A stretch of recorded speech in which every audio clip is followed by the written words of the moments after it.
નમસ્કાર દર્શક મિત્રો, નિર્માણ ન્યૂઝની વિશેષ રજૂઆત ઝીરો કાર્યક્રમ સાથે હું છું યજ્ઞ. મિત્રો, આજે નિર્માણ ન્યૂઝની વિશેષ રજૂઆતમાં વાત કરવાની છે સ્થાનિક સ્વરાજની ચૂંટણીને લઈને. સ્થાનિક સ્વરાજની ચૂંટણીને જે શરૂઆત થઈ હતી ને ત્યારથી જે તમામ રાજકીય પક્ષો જે તૈયારીમાં તો જોવા મળ્યા હતા, પરંતુ તેની સાથે ભારતીય જનતા પાર્ટી અને તેમાં પણ જે CR પાટીલની એક નવી રણનીતિ અને નવા માપદંડની સાથે ક્યાંક ભારતીય જનતા પાર્ટીમાં નારાજગીનો માહોલ હોય જેવું જોવા મળી રહ્યું છે. તો સાથે જ્યારે કોંગ્રેસની વાત કરીએ તો કોંગ્રેસમાં પણ અત્યારે હાલ તો અમિત ચાવડા દ્વારા જેવું સ્ટેટમેન્ટ આપવામાં આવ્યું છે કે જે ગદ્દારી જે અમારા પક્ષ સાથે જે કરવામાં આવ્યું છે તેવા લોકોને અમે ટિકિટ નહીં આપીએ. અને બીજી બાજુ જ્યારે અમુક એવા વિસ્તારો પણ છે કે જ્યાં પાયાની સુવિધાઓ ન સંતોષાઈ હતી ને તેને કારણે ક્યાંક જાહેર જનતા જ અત્યારે એમ કહી રહી છે કે હવે અમને આ કોર્પોરેટર જોઈતા નથી, અમને કોઈ નવા કોર્પોરેટર અથવા તો નવો ચહેરો અમને આપો. સવાલ ઘણા બધા થતા હોય છે જ્યારે સ્થાનિક સ્વરાજની ચૂંટણી હોય, એટલે કે નગર, નળ, ગટર અને રસ્તા એ સૌથી મહત્વની વસ્તુ હોય છે, પરંતુ તે જ ન સંતોષાતી હોય ને તેને લઈને જે રીતે સવાલ ઘણા બધા થતા હોય છે. તો આ મુદ્દા પર ચર્ચા વિચારણા કરવા માટે અમારી સાથે જોડાઈ ગયા છે રાજેશ ઠાકર, કે જેઓ રાજકીય વિશ્લેષક છે, ડૉક્ટર યજ્ઞેશ દવે, જેઓ ભાજપના પ્રદેશ મીડિયા કન્વીનર છે, હેમાંગ રાવલ, કે જેઓ કોંગ્રેસના નેતા છે. જે આપ ત્રણનું સૌથી પહેલાં તો સ્વાગત છે. સૌથી પહેલો પ્રશ્ન રાજેશભાઈ આપને પૂછવા માંગીશ કે એક બાજુ સ્થાનિક સ્વરાજની ચૂંટણીની જે પડધમ તો વાગી ગયા છે, દરેક પક્ષો દ્વારા તૈયારી તો કરી લેવામાં આવી છે, પરંતુ તેની સાથે સ્થાનિકોના પ્રશ્નો અત્યારે ક્યાંક ન જોવા મળતા હોય તેવું લાગી રહ્યું છે. પાયાની સુવિધાને લઈને પણ ક્યાંક અત્યારે સ્થાનિકો ક્યાંક ચૂંટણીનો બહિષ્કાર કરવા સુધીની જે તૈયારી દર્શાવી રહ્યા છે. કઈ રીતે જુઓ છો આ સ્થાનિક સ્વરાજની ચૂંટણીને? સ્થાનિક સ્વરાજની ચૂંટણી એ ઘર આંગણાના પ્રશ્નોને લઈ અને ઘર આંગણાની સમસ્યાઓને લઈને લડાવવી જોઈએ સૈદ્ધાંતિક રીતે. એટલે પ્રજાએ પણ એના ઉપર જોર આપવું જોઈએ અને પક્ષ અને વિપક્ષે પણ એના ઉપર જોર આપવું જોઈએ. પણ આપણે કેટલા બધા સમયથી જોઈ રહ્યા છે, છેલ્લે હૈદરાબાદની ચૂંટણી પણ આપણે જોઈ, જે નળ, ગટર, રસ્તા, વીજળી, પ્રાથમિક શિક્ષણ અને આરોગ્ય આ સિવાયના તમામ મુદ્દાઓ એ ચૂંટણીની અંદર આવી થઈ જતા હોય છે અને ક્યાંક ને ક્યાંક પ્રજાના જે મૂળભૂત સમસ્યાઓ છે એને ડાયવર્ટ કરી જતા હોય. જે પક્ષને આનાથી માફક આવતું હોય એ પક્ષ એ પ્રમાણે ચાલતો હોય, પણ વિપક્ષની જવાબદારી એ છે કે જ્યારે રાજકીય પક્ષ જે સત્તા ઉપર છે એ કોઈ મુદ્દાથી ભટકાવવા માંગે છે, કાં તો કોઈ એમની નિષ્ફળતાઓને છુપાવવા માટે કોઈ બીજો રસ્તો લે છે, ત્યારે ફરીને અમને એ જ ચાર રસ્તા ઉપર જે 5 વર્ષ સુધીની તમારી માંગણી હતી, લોકોની સાથેની સમસ્યાઓ હતી, એના ઉપર આખી ડિબેટને ટકાવી રાખવી અને પ્રજાએ પણ પોતાની વિવેક બુદ્ધિ વાપરી અને પક્ષ અને વિપક્ષના તમામ ડિબેટો, સંવાદો, પ્રચાર, અપપ્રચાર, કુપ્રચાર આ બધાના પછી પોતે શું ઈચ્છી રહ્યો છે આ ચૂંટણી દ્વારા. કારણ કે મેયર છે એ પાકિસ્તાન જીતાડીને તમને આપી શકવાનો નથી, કે તમારો સરપંચ છે કે તાલુકાનો પ્રમુખ છે તે અરુણાચલમાં ગામ વસાઈ દીધું છે ચીનને, એનું દબાણ હટાવી શકવાનો નથી. શહેરમાં થયેલા દબાણો હટાવે એ મોટી સમસ્યા છે. એટલે કહેવાનો મતલબ એ છે કે મોટા પ્રશ્નોને લઈ અને પ્રજાએ આના ઉપર મતદાન નહીં કરવું જોઈએ અને પક્ષ અને વિપક્ષે પણ સ્થાનિક મુદ્દાઓને વધારે પ્રાધાન્ય આપવું જોઈએ. જી બિલકુલ. એક બાજુ જ્યારે પક્ષ અને તેની સાથે જે સ્થાનિક જે મુદ્દા છે તેની ઉપર સૌથી વધારે ધ્યાન આપવું તેવી પણ વાતો સામે આવી છે. યજ્ઞેશભાઈ, આપણે આ પ્રશ્ન પૂછવા માંગીશ કે એક બાજુ જ્યારે ભારતીય જનતા પાર્ટીની વાત કરીએ, ભારતીય જનતા પાર્ટીએ જે પહેલેથી જ એક બાજુ એમ કહી શકાય એક્શન મોડમાં હોય છે જ્યારે ચૂંટણી આવે કે ના આવે તેને લઈને, પરંતુ આ વખતે ક્યાંક CR પાટીલના જે માપદંડો છે ને તેમાં અત્યારે જે યુવાનો છે, યુવાનોને સૌથી વધુ મહત્ત્વ આપવાની વાત કરવામાં આવી છે. જે ઉંમરલાયક જે વ્યક્તિઓ છે તેમને ટિકિટ નહીં આપવામાં આવે, જે ધારાસભ્ય થઈ ગયા છે તેમને પણ ટિકિટ નહીં આપવામાં આવે. જે અલગ અલગ માપદંડો સામે આવે છે અને તેમાં પણ ક્યાંક નારાજગી અને તેની સાથે જે સવાલો ઊભા થઈ રહ્યા છે. શું કહેશો યજ્ઞેશભાઈ? એકદમ પહેલી વાત તો એ કે આપે જે વાત કરી એ બહુ સારી વાત છે કે ભારતીય જનતા પાર્ટી ચૂંટણી આવે કે ના આવે એક્શન મોડમાં હોય છે. ભારતીય જનતા પાર્ટી એ ચૂંટણીને એક રાષ્ટ્રીય પર્વ તરીકે ઉજવતી હોય છે અને રાષ્ટ્રીય પર્વ માટે ભારતીય જનતા પાર્ટીનો કર્મનિષ્ઠ કાર્યકર હંમેશા તૈયાર રહેતો હોય છે અને એ રાષ્ટ્રીય પર્વને કોઈ એવા ચૂંટણી લડવાના આશયથી નહીં, પરંતુ અમે ચૂંટણી એક પર્વ તરીકે ઉજવીએ છીએ અને એ પર્વની અંદર ભારતીય જનતા પાર્ટીના કાર્યકરને પોતાનો આત્મસંતોષ એટલા માટે મળતો હોય છે કે પ્રજાનો આજે પ્રચંડ પ્રતિસાદ મળતો હોય છે એના કારણે. હવે વાત રહી કે માપદંડોની, તો ભારતીય જનતા પાર્ટીએ જે માપદંડો કર્યા છે એમાંથી કોઈ નારાજગીનો સૂર એટલા માટે નથી કે આ એ સ્થાનિક સ્વરાજ્યની ચૂંટણીની ટિકિટ માટેના માપદંડ છે અને એમાં કોઈ કાર્યકરને નારાજ કરવાની વાત નથી. કાર્યકરને એના કાર્ય પ્રમાણે સ્થાન આપવામાં આવશે. આજે કાર્યકરને કદાચ ચૂંટણીની ટિકિટ ન મળે તો સિનિયર કાર્યકર છે એને સંગઠનમાં સ્થાન મળે, અને સંગઠન છે તો સરકાર છે અને સંગઠનની અંદર સ્થાન મળે એ પણ અગત્યની વસ્તુ છે. એટલે દરેક વ્યક્તિને પોતાના કાર્ય પ્રમાણે સ્થાન આપતું હોય તો માત્ર ને માત્ર ભારતીય જનતા પાર્ટી આપે છે. અમારે ત્યાં વંશવાદ નથી, અમારે ત્યાં કોઈ જ્ઞાતિવાદ નથી. વંશવાદ અને જ્ઞાતિવાદ નથી એનું ઉમદા ઉદાહરણ છે આદરણીય નરેન્દ્રભાઈ અને આદરણીય અમિતભાઈ, આદરણીય સી.આર. પાટીલ સાહેબ ને આદરણીય વિજયભાઈ. કારણ કે એમના કોઈ પણ પરિવારના, વિજયભાઈના પિતાશ્રી રમણીકભાઈ પણ કોઈ રાજકારણમાં નહોતા અને આજે સી.આર. પાટીલ સાહેબના પિતાશ્રી રઘુનાથજી એ પણ કોઈ રાજકારણમાં નહોતા, અને એ જ પ્રમાણે આજે નરેન્દ્રભાઈના પિતાશ્રી જે ખરા એ દામોદરદાસજી એ પણ કોઈ રાજકારણમાં નહોતા, અને અમિતભાઈના પિતાશ્રી અનિલચંદ્રજી પણ કોઈ રાજકારણમાં નહોતા. છતાં પણ, અને બીજું કે એ સિવાય પણ આ ચારે ચારની જો વાત કરીએ જ્ઞાતિવાદ માટે, તો આ ચારે ચારની જ્ઞાતિ એવી છે કે જે પોઈન્ટમાં છે, છતાંય એ લોકોને આજે મહત્વ મળ્યું છે. પાર્ટીએ કાર્ય દક્ષતા અને કાર્ય પ્રમાણે મહત્વ આપ્યું છે, એ ભારતીય જનતા પાર્ટી આપે છે. એટલે ભારતીય જનતા પાર્ટીમાં ક્યારેય અસંતોષ છે નહીં અને રહેશે પણ નહીં ભારતીય જનતા પાર્ટીના કાર્યકરોમાં. જે બિલકુલ, એક બાજુ જ્યારે વંશવાદ અને તેની સાથે જ્ઞાતિવાદ અમારા ત્યાં જોવા મળતો નથી, હેમાંગભાઈ તેવું કહી રહ્યા છે જે ભાજપના કન્વીનર. અને તેની સાથે હવે તમે શું કહેશો? કારણ કે જ્યારે કોંગ્રેસની વાત કરીએ તો કોંગ્રેસમાં જે રીતે પહેલેથી જ એક સ્ટેન્ડ ક્લિયર હતું, એક બાજુ જે રીતે ભાજપે તો તૈયારી કરી લીધી છે, તેની સાથે કોંગ્રેસમાં જે રીતે અત્યારે હાલ તો સ્થાનિક સ્વરાજની ચૂંટણીમાં લડી લેવાના મૂડમાં આવી ગયું હોય તેવું લાગી રહ્યું છે. પરંતુ જે એક મુખ્ય સ્ટેટમેન્ટ હતું કે ગદ્દારોને હવે ફરી એકવાર કોંગ્રેસ પરત નહીં લે, આ વખતની તૈયારી અને તેની સાથે ક્યાંક જે કોર્પોરેટર પહેલા હતા તેમના કાર્ય ન સંતોષાયા અને તેના કારણે અત્યારે ક્યાંક જાહેર જનતા એમ કહી રહી છે કે ના, અમને હવે આ વ્યક્તિને અમને કોઈ નવો ચહેરો આપે. તેમ શું કહેશો? સૌપ્રથમ તો આ જે આખી સ્થાનિક સ્વરાજની ચૂંટણી છે એ લોકશાહીનું એક પ્રથમ પગથિયું ગણાય. અને આ ચૂંટણીમાં જેમ રાજકીય વિશ્લેષક રાજેશભાઈએ કીધું એમ આવા બધા જે મુદ્દાઓ છે એ કોઈ પણ પાર્ટી જો ચલાવશે તો બીજા બધા મુદ્દાઓ ચાલવાના નથી.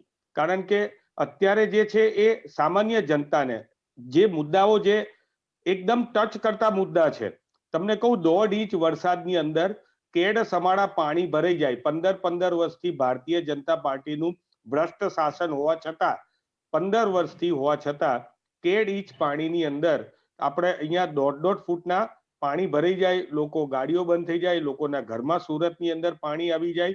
એટલે મહાનગરપાલિકાની અંદર જે માત્ર ને માત્ર કોન્ટ્રાક્ટરો સાથે મિલી ભગત કરીને સેવા સદન ને મેવા સદન બનાવી દેવામાં જે ભારતીય જનતા પાર્ટીના ભ્રષ્ટ શાસનનો ફાળો રહ્યો છે એની વાત પ્રજા કરશે. કોંગ્રેસનું જે ચૂંટણીની તૈયારીની વાત છે તો હંમેશા એક સ્ટેપ અહેડ છે. તમે જોયું કે કોંગ્રેસે સૌપ્રથમ હેલો કેમ્પેન રજૂ કર્યું. 90, 99, 90, 22, 55 ઉપર લોકોના અસંખ્ય પ્રતિસાદો આવ્યા અને એની અંદર જે પ્રશ્નો આવ્યા એ પ્રશ્નોને ભેગા કરીને હવે કોંગ્રેસ મેનિફેસ્ટો એટલે કે પ્રજાના માટે ચૂંટણી ઢંઢેરો રજૂ કરશે. આ ચૂંટણી ઢંઢેરો રજૂ કર્યાની વાત હતી અને સાથે સાથે લોકોના પ્રશ્નોને સમજવા માટે 6 મહાનગરપાલિકામાં 143 વોર્ડ, 1096 જેટલી જિલ્લા પંચાયત સીટ અને 5274 જેટલા તાલુકા પંચાયત સીટ અને 81 નગરપાલિકાની અંદર કોંગ્રેસે અભૂતપૂર્વ રીતે 10 જ દિવસમાં જનસંપર્ક અભિયાન પૂરું કર્યું. અને આ જનસંપર્ક અભિયાનની અંદર તમે તાલુકાની અંદર અને જિલ્લાઓની અંદર કે જેની અંદર કોંગ્રેસની મેજોરિટી છે, થમ્પિંગ મેજોરિટી છે, ત્યાં પ્રજાના કામો નથી થયા. કારણ કે ભારતીય જનતા પાર્ટીની સરકાર એ ગુજરાતમાં રહેલી છે અને એના બજેટના ઇસ્યુ હોય, ધારાસભ્યો જ્યાં ભારતીય જનતા પાર્ટીના હોય એ પણ એ રીતે બજેટને સેન્કશન નથી કરતા હોતા. એના લીધે જે કામ નથી થયો ને ખાસ કરીને ગામડાઓમાં સરકારી શાળાઓના શિક્ષણના સ્તરની વાત હોય કે ગામડાઓની અંદર ખેતીનો પ્રશ્ન હોય, ભારતીય જનતા પાર્ટીના કૌભાંડો એ બધા ભૂલ્યા નથી. મગફળી કૌભાંડથી મારીને ખેડૂતોને હેરાન કરવાની નીતિ હોય, દલિતોને મહિલાઓના અત્યાચારની નીતિ હોય, આ બધા જે નાના નાના મુદ્દાઓ છે એ મુદ્દાઓને લઈને આ આખી ચૂંટણી લડાવવાની છે. ત્યારે કોંગ્રેસ સંપૂર્ણ રીતે સુસજ્જ છે. તમને એનું એક ઉદાહરણ આપું કે ભારતીય જનતા પાર્ટીની આપણે કમ્પેર કરવાની જરૂર નથી, પણ હેલો કેમ્પેન કોંગ્રેસનું આવ્યું, કોઈ જાતનું કોઈ પણ પ્રકારનું ભારતીય જનતા પાર્ટીને એનો જવાબ શું આપવો એનો ખ્યાલ ના આવ્યો. ભૂતકાળમાં વિકાસ ગાંડો થયો છે એવું અત્યારે અલ્યા હવે તો સુધરો નામનું કેમ્પેન જે છે એ મહાનગરપાલિકાના મતદારોએ એને ગુજરાતની અંદર નંબર 1 ટ્રેન્ડની અંદર સ્થાન આપ્યું. એટલે આવા તો ઘણા મુદ્દાઓ છે કે જેને આ વખતે કોંગ્રેસ જે છે મહાનગરપાલિકાની અંદર મહાનગરપાલિકાના પ્રશ્નો અને તાલુકા જિલ્લા પંચાયતની અંદર એના પ્રશ્નોને લઈને પ્રજા સમક્ષ જઈને પ્રજા જોડે મતની માંગણી કરશે. હેમાંગભાઈ, તમે એમ કહી રહ્યા છો કે ના કોંગ્રેસ અત્યારે હાલ જે રીતે તૈયાર થઈ ગઈ છે અને દરેક પ્રકારના જે કેમ્પેનો શરૂ થઈ ગયા છે, પરંતુ ક્યાંક જે કોર્પોરેટર જે કોંગ્રેસના છે ને તેમને અત્યારે હાલ ક્યાંક તેની સામે અત્યારે સ્થાનિકો સવાલ કરી રહ્યા છે કે અમને આ નહીં, હવે કોઈ નવો ચહેરો આપો તેમ. જી, સંપૂર્ણ રીતે કોંગ્રેસનું જે આખું માળખું છે એની અંદર અમે લોકોએ ઇલેક્શન માટે થઈને હું આપને એ જ કહી રહ્યો છું કે કોંગ્રેસ એક સ્ટેપ અહેડ છે. કોંગ્રેસના જે મહાજનસંપર્ક અભિયાન દરમિયાન પ્રજાની વાતો સાંભળેલી છે. ભાઈ, જે વોર્ડમાં જ્યારે કોંગ્રેસનું કોઈ શાસક હોય, અત્યારે હું બહેરામપુરા વોર્ડની વાત કરું, બહેરામપુરા વોર્ડમાં ક્યાંક જે કોંગ્રેસનું શાસન હતું અને તેની સામે પણ અત્યારે સ્થાનિકોએ સવાલ ઉપાડ્યા છે કે હવે આ બેન નથી જોતા, અમારે હવે કોઈ નવા જોઈએ છે તેમ. હવે આમાં તો કેવું છે ભાઈ, સ્થાનિકોનો પ્રશ્ન એવો છે કે ભારતીય જનતા પાર્ટીનું તમે વાત કરો તો સુરતની અંદર એક કોઈ શાહભાઈ છે એમને ઊભા નથી રાખવામાં આવ્યા, તો ત્યાંના સ્થાનિકોએ પ્રશ્નો ઉઠાવ્યા છે. સ્થાનિકોના પ્રશ્નો જે છે એ પ્રશ્નની વાત ઘણું બધું તમે ભાજપની ના વાત કરો, હું કોંગ્રેસની હું વાત આપને એ જ કહું છું કે એ જે છે કોને ટિકિટ આપવી અને કોને ટિકિટ ના આપવી એના માટે થઈને કોંગ્રેસનું માળખું ગોઠવાયેલું છે. એના નિરીક્ષકો ત્યાં ગયેલા છે અને નિરીક્ષકોને બીજી વાત સૌથી વધારે મહત્વની, કોંગ્રેસ આ વખતે 50% અને તમે અમારી યાદીમાં પણ જોયો વી આર 1 સ્ટેપ અહેડ, યાદી પણ જાહેર થઈ ગઈ છે અને ટૂંક સમયમાં બીજી યાદી અમદાવાદની પણ જાહેર થશે. એટલે અત્યારે કોંગ્રેસના જે ઉમેદવારો છે 50% થી વધારે હું આપને કહું છું એ યુવાન ઉમેદવારો હશે. અને સાથે સાથે જે આપણે કીધું એમ બહુ અમારા પ્રેસિડેન્ટ અમિત ચાવડાએ અને અમારા પ્રભારી રાજીવ સાતવજીએ અને દરેક શીર્ષસ્થ નેતૃત્વએ સ્પષ્ટ કરેલું છે કે જેણે ભૂતકાળની અંદર ખાસ કરીને કોંગ્રેસ વિરોધી કામ કરેલું છે અથવા કોંગ્રેસ જોડે જે ગદ્દારી કરેલી છે, કોંગ્રેસની ગદ્દારી નથી પણ કોંગ્રેસના અપાયેલા મતદારો સાથે ગદ્દારી છે, એને ફરીથી રિપીટ કરવામાં નહીં આવે. એવું લાગે છે ક્યાંક તમે પ્રશ્ન સમજ્યા નહીં, પરંતુ હું એમ કહી રહ્યો છું કે જ્યારે કોઈ વોર્ડની વાત કરીએ, કોઈ વોર્ડમાં ભાજપ હોય કે કોંગ્રેસ હોય, એમાં કોઈ મારે કોઈ એમાં વાત નથી કરી, પણ જ્યારે બહેરામપુરા વોર્ડની વાત કરીએ અને તેની સાથે અલગ અલગ જે વોર્ડની પણ હું વાત કરું, યજ્ઞેશભાઈને પણ હું કહેવા માંગીશ કે ક્યાંક સ્થાનિકોના મુદ્દા તો જોવાતા જ નથી. અત્યારે શું અમે લોકોએ કર્યું અને જે રીતે શું હવે આગળ થઈ રહ્યું છે તે જ વસ્તુ અત્યારે જોવા મળી રહી છે. સ્થાનિકોના મુદ્દા ક્યાંય જોવા નથી મળ્યા તેવું સ્પષ્ટપણે દેખાઈ રહ્યું છે. અરે સ્થાનિકો અત્યારે જે રીતે કોઈ મહત્વની જે જગ્યા હોય ત્યાં જઈને એમ કહે છે કે ભાઈ અમારે આ કોર્પોરેટર નહીં જોઈતા અથવા તો અમારે કોઈ આ શાસક નેતા નથી જોઈતા, અમને કોઈ નવા ચહેરા આપો. યજ્ઞેશભાઈ, શું કહેશો પહેલા તમે? ચોક્કસ ભારતીય જનતા પાર્ટી એ માત્ર સેન્સ લેવા માટે કે એના ઉમેદવારોને ત્યાં કરીને એની પસંદગી પ્રક્રિયા માટે નથી. ભારતીય જનતા પાર્ટી એ સેન્સ લેતા પહેલા એના નિરીક્ષકો પ્રજાનો પણ મત લે છે.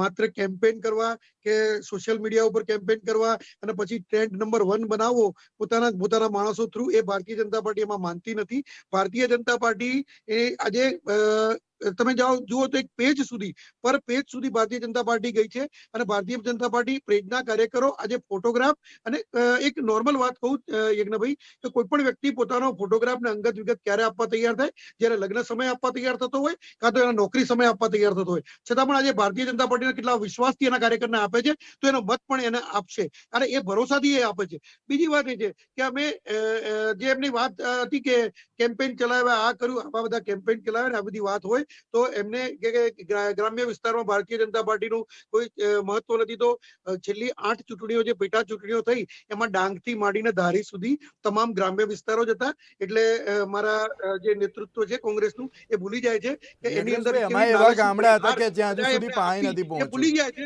અને જો જે ભૂલવાનું છે એ ભૂલી જતા લાગે છે અને યાદ નથી રાખવાનું યાદ રાખી રહ્યા છે અને યજ્ઞેશભાઈ, પ્રશ્નોને જે બીજા માર્ગે દોરી રહ્યા છે. કશો વાંધો નહીં, યજ્ઞેશભાઈ, કારણ કે એમને કોઈ છૂટકો પણ નથી એ કર્યા સિવાય એક મિનિટ બીજો કોઈ જવાબ ન હોય તો શું યજ્ઞેશભાઈ, કરી શકે? યજ્ઞેશભાઈ, એક જી. મિનિટ તમે જે રીતે આ 8 પેટા ચૂંટણીની વાત કરી રહ્યા છો, પરંતુ અત્યારે હાલની પરિસ્થિતિની વાત કરું છું, ક્યાંક એવા પણ ગામડાઓ છે કે જ્યાં હજુ સુધી એક ગામડાથી બીજા ગામડા માટે જે કનેક્ટિવિટીની જરૂર હોય તેવા રસ્તા પણ નથી અને ત્યાં અમુક લોકોના ઘરે પાણી પણ નથી પહોંચતા.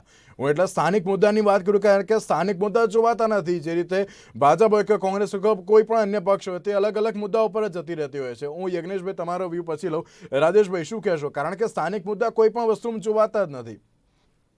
યજ્ઞભાઈ, આપણે પણ રાજકીય તમારે પત્રકાર તરીકે કે વિશ્લેષક તરીકે ઉમેદવારોની ને મૂર્તિયાઓની આપણે ચર્ચા નહીં કરવી જોઈએ. ચર્ચા એ જ થવી જોઈએ કે સ્થાનિક પ્રશ્નો અને સમસ્યાઓ.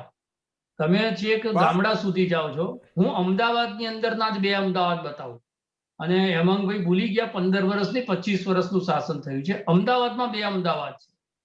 તમે સંકલિત નગરમાં જાઓ, તમે મિલ્લત નગરમાં જાઓ, તમે વાસણાના ગુપ્તા નગરમાં જાઓ, તમે સાબરમતીના રાજીવનગરમાં જાઓ, તમે વેજલપુર મેં એક જ વોર્ડ મેં ખાલી કીધું. હું એમ કહું છું ખાલી આ તો ખાલી એક્ઝામ્પલ માટે હું આપું છું. દરેક વિધાનસભા વિસ્તારની અંદર એક એવો વિસ્તાર બતાવી શકું કે જે 25 વર્ષ થયા છતાં વિકાસથી વંચિત છે. એટલે કોર્પોરેશન છે માત્ર પશ્ચિમ અમદાવાદ માટે છે કે પૂર્વ અમદાવાદના જે પોસ્ટ એરિયા છે એના માટે છે. મતદાર તો પેલો મિલ્લતનગરનો, સંકલિતનગરનો, રાજીવનગરનો જે ઝૂંપડપટ્ટીમાં મચ્છરોમાં જીવે છે, જ્યારે તમારે વિદેશથી મહેમાનો આવે ત્યારે દિવાલો બનાવી અને એને સંતાડવા પડે છે, એ પણ તમારો મતદાર છે. તો એ મતદાર આસિયામાં ધકેલાતો જાય છે અને સી પ્લેન, રિવરફ્રન્ટ અને મોટા મોટા રોડ અને વીજળીની અંદર આ વિકાસની ચકાચોંધની અંદર જે મૂળભૂત સમસ્યાઓ છે લોકોની, જે છેવાડાનો માણસ છે જેનો અવાજ ક્યાંય સુધી પહોંચતો નથી. સાહેબ, પશ્ચિમના વિસ્તારના ભણેલા ગણેલા લોકોની વચ્ચે જઈને ઉભા રહો ને પૂછો તમારા વિસ્તારના 3 કોર્પોરેટરના નામ કહો, તો એ મતદારોને ખબર નથી. આટલી વામણી માનસિકતા સાથે જ્યારે મતદાન થતું હોય અને જ્યારે વાત એક જ હોય, એક પક્ષની અંદર વિકલ્પ શૂન્યતાનો અહંકાર છે, તમે ગમે તે કરીશું, રસ્તાના ખાડા હશે, મણકા હશે, થોડો ટાઈમ લોકો છાપામાં વાંચશે અને સમય જશે. એટલે છે ને પેલો સંસ્કૃતનો શ્લોક કે સ્મૃતિ ભંસાત બુદ્ધિનાશો બુદ્ધિનાશાત પ્રણિશતિ. લોકોને સ્મૃતિ એટલી બધી ટૂંકી છે ને ટૂંકી સ્મૃતિનું જ્યારે ભાવનાત્મક મુદ્દાઓની સાથે એને ભૂલાઈ દેવામાં આવે છે ત્યારે આ સમસ્યાઓ થાય છે. ખરેખર તો જે રીતે નરેન્દ્રભાઈ મોદીનું વિઝન છે, જે રીતની વાત છે, એ પ્રમાણે તો કમસે કમ અમદાવાદ 100 સ્માર્ટ સિટીની વાત તો ભૂલી જાઓ. બજેટમાં સ્માર્ટ સિટીના નામે, બુલેટ ટ્રેનના નામે 1 રૂપિયો મૂકવામાં નથી આવ્યો. સ્માર્ટ સિટી ભૂલી જાઓ, અમદાવાદ તો કમસે કમ સ્માર્ટ સિટી થવું જોઈએ. પણ તમે એસજી હાઈવે છે, એસજી હાઈવે આટલો પહોળો 8 લેન થઈ રહ્યો છે, તમે ગોતા હાઉસિંગ 400 મીટર અંદર જતા રહો, સાહેબ નર્કની અંદર લગભગ 4 થી 5,000 મતદારો ત્યાં આગળ જીવે છે. અમિત શાહનો વિસ્તાર છે અને તે છતાં ત્યાં લોકો જીવે છે. પણ વસ્તુ એ છે કે એક પક્ષને એવું છે કે અમે જીતીએ છે ને એટલે બધું ચાલે છે અને બીજો પક્ષ જે છે એ મૂળભૂત સમસ્યાઓ છે, જે હેમાંગભાઈએ કીધું સોશિયલ મીડિયા. અરે ભાઈ, લડાઈ જમીન ઉપર લડવાની. ભારતીય જનતા પાર્ટી, યજ્ઞેશભાઈએ કીધી વાત સાચી છે, પેજ પ્રમુખ લોકોના ઘર સુધી, લોકોના મગજ સુધી ઘૂસી જવાની જ્યારે સ્ટ્રેટેજી હોય, જ્યારે જમીનમાં સુરંગ બિછાવાઈ હોય ત્યારે હવામાં ફરો એનો મતલબ નથી. તમારે જમીન પર ઉતરવું પડે. જ્યાં આગળ સમસ્યા છે ત્યાં આગળ કોંગ્રેસનો કાર્યકર દેખાવો જોઈએ, લોકોની સાથે દેખાવો જોઈએ. ત્યારે લોકોને એમ થાય કે ના ભાઈ, અહીંયાથી બચી અને અમારે બીજે ક્યાંક જવાનો રસ્તો છે. અત્યારે પીડા શું છે શહેરી લોકોની, ગ્રામ્ય વિસ્તારની વાત નથી કરતો. ગ્રામનો માણસ ભલે ભણેલો નહીં હોય પણ એ ગણેલો છે. આપણે છેલ્લી સ્થાનિક સ્વરાજની ચૂંટણીમાં જોઈ છે. પણ જે 6 અર્બન વિસ્તાર અને સેમી અર્બન વિસ્તારના મતદારો છે, એ મતદારોએ જાણે કે પેલા બંધિયા મજદૂરની જેમ ગળે પટ્ટો બાંધી દીધો હોય એ રીતે કોઈ સમસ્યાઓ હોય. તમે તમારા કરવેરાના પૈસા 100 કરોડ રૂપિયા ટ્રમ્પની પાછળ ખર્ચાઈ જતા હોય, તમારા વરસાદ આવે ત્યારે આજે પણ પોસ્ટ વિસ્તારોની અંદર પણ પાણી ભરાતું હોય, સરસપુર ને હટકેશ્વર ને બાપુનગર એ તો કાયમ ટેવાઈ ગયેલા વિસ્તારો છે અને તે છતાં ભારતીય જનતા પાર્ટીના કોર્પોરેટર ત્યાંથી જીતતા હોય તો સ્વાભાવિક છે કે સત્તાધારી પક્ષને એમ થાય કે અમે ગમે તે કરીશું, અમને તો મત મળે છે ને, એટલે મત મળે છે એટલે બધું ચાલે છે. આ જે સમસ્યા છે એનું સમાધાન થવું જોઈએ. સમાધાન માટે સ્થાનિક પ્રશ્નોને વળગી રહેવું જોઈએ તમામ લોકોએ ડિબેટ. જી બિલકુલ. જે રીતે રાજેશભાઈ તમે જે રીતે ઘણા વિસ્તાર કયા, હું તો ખાલી એક જ વિસ્તાર કહું છું અને તેમાં પણ અત્યારે તો જે રીતે સ્થાનિકો જ એમ કહે છે કે ના અમારે તો આ ચૂંટણીનો બહિષ્કાર કરવો છે કારણ કે અમારા હજુ સુધી પ્રશ્નો સંતોષાતા નથી. યજ્ઞેશભાઈ શું કહે? બહિષ્કાર નથી ને, તો એટલે ભાગની વૃત્તિ છે. હું કહું છું કે અત્યારે જે રીતે દરેક લોકો એમ જ કહી રહ્યા છે, ઘણા ગામના પણ અત્યારે તો છે મારી જોડે કે લોકો એમ જ કહે છે કે અમે શું કરવા માટે કરીએ, કારણ કે સ્થાનિકો મુદ્દા જ હજુ સુધી સંતોષાના નથી. યજ્ઞેશભાઈ, ગ્રામ્ય વિસ્તારનો સામાન્ય નાગરિકથી માંડીને શરૂઆત કરીએ તો શહેરી વિસ્તારના પોસ્ટ નાગરિક સુધીને સ્પર્શે એવી આ વખતની જે ચૂંટણી છે. કારણ કે સ્થાનિક સ્વરાજ્ય એટલે માત્ર ગ્રામ્ય કક્ષાની નથી, શહેરી ગ્રામ્ય દરેક કક્ષાની ચૂંટણી છે. એટલે દરેકે દરેક મતદાર જે ખરો એ દરેકે દરેક મતદારને કેવી રીતે આજે એને એની માંગણી અને લાગણીને સંતોષ આપવો એ ભારતીય જનતા પાર્ટીના કાર્યકરો, ભારતીય જનતા પાર્ટીના ઉમેદવારો એ સારી રીતે જાણે છે. એટલા માટે જ આજે ભારતીય જનતા પાર્ટીને પ્રજા જનમત આપી રહી છે. અને રાજેશભાઈએ કહ્યું એમ છેલ્લા 25 વર્ષથી આજે ભારતીય જનતા પાર્ટી ઉપર જે પ્રમાણે પ્રજા આજે પ્રચંડ બહુમતી આપી રહી છે અને કોંગ્રેસે જે પ્રમાણે તમે જુઓ કે ધીરે ધીરે કરીને શૂન્યાવકાશ તરફ જતી રહી છે. એટલે એ અને છેલ્લી જે ચૂંટણીઓ થઈ, લોકસભાની ચૂંટણી કરો કે આજે છેલ્લી પેટા ચૂંટણી કરો, મુદ્દાની વાત કરું છું. એને એ હદે લાવી દીધા કે જ્યારે એનો વિરોધ પણ કોઈએ સહન નથી કર્યો, કે કોંગ્રેસનો વિરોધ કરતા પણ ના આવડ્યો અને વિરોધ લોકોમાં પચાવી ન શક્યા કે આ વિરોધ કરીએ છે. એમનો વિરોધ એમના પૂરતો રહ્યો અને એમના કદાચ એમના ઘરના મત નહીં નાખ્યા હોય એમણે, અને એમના ઘરના મતથી કદાચ એમના ઉમેદવારોની જે કરી ડિપોઝિટ બચી ગઈ હશે. Okay okay okay okay okay જી હેમાંગભાઈ. બિલકુલ યજ્ઞેશભાઈ જે કહે છે એમાં એમનું થોડું ઘણું ફ્રસ્ટ્રેશન દેખાઈ રહ્યું છે. કામનો લોડ કદાચ વધારે લાગે છે યજ્ઞેશભાઈને, પણ જે વાત હતી એ મુખ્ય વાત તો જે છે લોકસભાની ઇલેક્શનની વાત પછી કરીએ, પણ માસ્ક, ટ્રાફિક, હેલ્મેટ ને પાર્કિંગના નામે ઉઘરાતા દંડથી પ્રજા ત્રાસી ગઈ છે. પાણી વેરો લે છે પણ પ્રજાને પાણી વિનાના કરી દીધા છે. અમદાવાદની અંદર 24% લોકોના ઘરોમાં શુદ્ધ પાણી હજી પણ પહોંચતું નથી. સરકારી સ્થળની વાત હોય કે ટેક્સની અંદર 350% સુધીનો વધારો થઈ ગયો છે. છતાં પણ ટેક્સના નામે જે લૂંટ ચલાવવામાં આવે છે એની સામે કોઈ પ્રજાને માળખાગત સુવિધા મળતી નથી. કોંગ્રેસ આ પ્રશ્નો, રાજેશભાઈની વાત બિલકુલ સાચી છે, સોશિયલ મીડિયાની સાથે સાથે અમે જનસંપર્ક અભિયાન પણ કરેલું છે, જેમાં પ્રજા વચ્ચે આ બધા પ્રશ્નો લઈને મજબૂતાઈથી જશું. હજી આગળ પણ ઘણા કેમ્પેન પ્રજાની સાથે લઈને આવી રહ્યા છે. ટૂંક સમયની અંદર જ્યારે ઇલેક્શન આવશે ત્યારે ખ્યાલ આવશે કે જાહેરાતોની સરકાર જે છે એને હવે કઈ રીતે કોંગ્રેસ જાહેર હિતની સરકાર કરશે એ બતાવીને બતાવશે. જી હેમાંગભાઈ, તમે કહી રહ્યા છો કે ના હજુ પણ જઈશું, ઇલેક્શન આવી ગયું, હવે તો નજીક જ છે. એટલે ગયા એમ કહું છું, હું તમને ફરીથી કહું, 143 વોર્ડ, 1096 જિલ્લા પંચાયત સીટ, 5274 તાલુકા પંચાયત સીટ અને 81 નગરપાલિકામાં જનસંપર્ક અભિયાન દ્વારા અમે એમની સુધી પહોંચી ગયા છે. અને હવે એનેથી આગળ પ્રજા જોડે રહીને પ્રજા, ફરીથી કહું છું કે જાહેરાતોની સરકારને દૂર કરશે અને જાહેર હિતની કોંગ્રેસની સરકારને લાવશે. એ 100% સનાતન સત્ય છે. ઓકે ઓકે ઓકે જે રીતે આપણે ભાજપ અને કોંગ્રેસના તો વ્યૂઝ લીધા, પરંતુ તેની સાથે રાજેશભાઈ સવાલ એ પણ થતો હોય છે કે ભાજપની વાત કરીએ, ભાજપ દ્વારા જે એક યુવાઓને તક આપવાની વાત કરવામાં આવી છે, સાથે કોંગ્રેસે પણ ક્યાંક યુવાઓને તક આપવાની વાત કરી છે. અને બીજી બાજુ ભાજપની વાત કરીએ તો સિનિયર નેતાનું કોઈને પણ ટિકિટ નહીં, માત્ર યુવા અને નવા માપદંડો. અને બીજી બાજુ કોંગ્રેસે પણ જે રીતે વિચાર કર્યો છે કે ગદ્દાર જેણે પણ ગદ્દારી કરી છે ને એમને નહીં આપવામાં આવે ટિકિટ. એટલે આ વખતે બંને પક્ષ ક્યાંક યુવાઓ પર સૌથી વધુ જે રીતે જોર લગાવતા હોય તેવું લાગી રહ્યું છે. કઈ રીતે જોઈ રહ્યા છો તેને? એટલે બંનેની વાત લઈ લો તો સૌથી પહેલા ભારતીય જનતા પાર્ટીની વાત કરું, જે 60 વર્ષથી ઉપર તને ટિકિટ આપવાની નથી. એટલે ભારતીય જનતા પાર્ટીના બધા મેળા કરવાનો બહુ શોખ છે. એટલે આ વખતે માર્ગદર્શક મંડળ ભરતી મેળો એ ભારતીય જનતા પાર્ટીએ કર્યો છે. પણ આ વ્યંગમાં કહું છું, પણ પોઝિટિવલી સારી વાત છે. કારણ કે આ જે પ્રાથમિક સ્કૂલ છે, સ્થાનિક સ્વરાજની ચૂંટણી છે, એટલે યુવાન માણસ છે તો નીચેથી વહીવટ શીખે, સમસ્યાઓને કેવી રીતે સુલઝાવવાની એ શીખે અને એનાથી જ એમાંથી ધીરે ધીરે ઉપર જઈને ધારાસભ્ય થાય. હવે જે લોકોએ 2 કે 3 ટર્મ સુધી કોર્પોરેટ પર ભોગવી લીધું એમના માટે એ બીજા લોકો માટે જગ્યા કરે એ એક વિઝન રીતે સારું છે. અને ભારતીય જનતા પાર્ટી છે એ પ્રયોગો અને અખતરાઓ કરી શકે સ્થિતિમાં છે, કારણ કે એની ગુજરાતની અંદર પરિસ્થિતિ અત્યારે મજબૂત છે. એટલે સૌથી વધારે ચિંતા એવા લોકોને અત્યારે થતી હશે જે 55 થી 60 ની વચ્ચે હશે કે આ વખત ટિકિટ નહીં મળે તો આવતી વખત તો આપણે માર્ગદર્શક મંડળમાં જ જવું પડશે. એટલે એમના માટે આ છેલ્લી તક છે.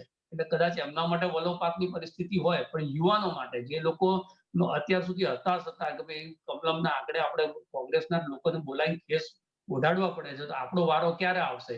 એ આપણો વારો ક્યારે આવશે એના સવાલનો જવાબ પાટીલ સાહેબે ભારતીય જનતા પાર્ટીના સંગઠનને આપ્યો છે.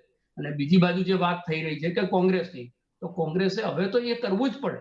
એ મારા ને તારા અને જૂથવાદની અંદરથી બહાર નહીં આવે તો જે સ્થિતિ છેલ્લી 8 વિધાનસભાની જે ચૂંટણીઓ છે હાર્યા છે, એ ભારતીય જનતા પાર્ટીને લોકોએ જીતાડી નથી.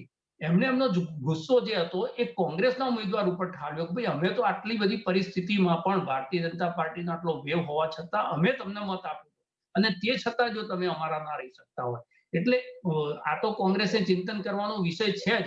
અને એટલા જ માટે હવે ગદ્દારો અને વફાદારોને શોધવા માટેના દૂરબીનો તો ક્યાંથી રાજીવ સાવંત લાવશે તો ખબર નથી, કારણ કે તો ચૂંટાઈ ગયા પછી ખબર પડે છે, 1-2 વર્ષ પછી, કે આ તો ગદ્દાર હતો અને જતો રહ્યો. એટલે પાર્ટીની સાથે, સંગઠનની સાથે બિલકુલ નિસ્વાર્થપણે કામ કરનારા વફાદાર મોરલ લોકો જે હોય એમને બહુ જ પારદર્શક રીતે કોઈ પણની ભલામણ વગર, જૂથવાદ વગર, મારા તારા વગર જો સિલેક્ટ કરવામાં આવે તો કોંગ્રેસની સ્થિતિ 100% બેટર થઈ શકે છે. એટલે બંને પક્ષે જે નિર્ણયો કર્યા છે એ એમના પક્ષના પોતાની મજબૂતી માટે સારા છે. જે બિલકુલ, તો એક બાજુ જ્યારે સ્થાનિક સ્વરાજની ચૂંટણી આવી ગઈ છે અને તેમાં પણ જે અલગ અલગ પક્ષોના જે અલગ અલગ માપદંડ સામે આવ્યા છે, પરંતુ ક્યાંક સ્થાનિક મુદ્દા અત્યારે હાલ પણ જે સૌથી વધુ મહત્વ ધરાવતા હોય છે, સ્થાનિક મુદ્દાને લઈને હવે પક્ષો દ્વારા કેવા પ્રમાણની તૈયારીઓ કરવામાં આવશે અને તેની સાથે હવે કેવા પ્રમાણે પ્રચાર કરવામાં આવશે કે જેના આધારે સ્થાનિક સ્વરાજની ચૂંટણી હવે કયો પક્ષ જીતશે તે તો હવે જોવાનું છે. તેની સાથે યજ્ઞેશભાઈ, હેમાંગભાઈ અને રાજેશભાઈ, આપ ત્રણનો આભાર અમારી સાથે આ ચર્ચામાં જોડાવા માટે. તો આજના 0 ઓવરમાં બસ રજા આપશો. નમસ્કાર.